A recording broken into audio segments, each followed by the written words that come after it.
সাদিকুর রহমান, জামায়াত ইসলামের একটা মিছিলে স্লোগান দেওয়া হলো, একটা ইহুদি ধর, ধৈরা ধৈরা জবাই কর। এই স্লোগান সম্পর্কে আপনার মতামত কি? আরে ভাই, আমার মতামত দিয়ে কি লাভ? আমার মতামত কি হলো? ওনারা তো আমাদের রংপুরে আমাদের বাড়িতে হামলা চালাইছে, ওনাদের স্থানীয় নেতাকর্মীরা। আমরা তো একেবারে প্রমাণ দিছি, কিন্তু ওনারা আজ পর্যন্ত কিন্তু সেটা সরিও বলে নাই, কোনো বিবৃতিও দেয় নাই। সেখানে কি বলেছে? হিজবুত তৌহিদের আস্তানা জ্বালিয়ে দাও, পুড়িয়ে দাও বলেছে।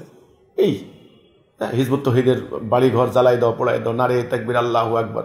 তো এটা তো নতুন কিছু না। মিছিলের মধ্যে অমুকরে জবাই কর, অমুকরে হত্যা কর, অমুকরে চামড়া তুলে ফেল, অন্য চোখ তুলে ফেলা, এসব কথাবার্তা অহেতুক উস্কানি, সাম্প্রদায়িক বিদ্বেষ সৃষ্টি করবে। এ হলো কথা। কথা হচ্ছে ওই মিছিলে এ কথাগুলি কেন বলল, এই স্লোগানগুলি দেওয়ার পরিণতি কি হতে পারে, সেটা কতখানি ন্যায়সঙ্গত, কতখানি বৈধ, কতখানি আইনসম্মত, কতখানি যৌক্তিক, সেটা জামায়াত ইসলামীর যারা কর্মী নেতা আছেন তাদেরকে বরং জিজ্ঞাসা করাই ভালো, আমাকে জিজ্ঞাসা করার থেকে।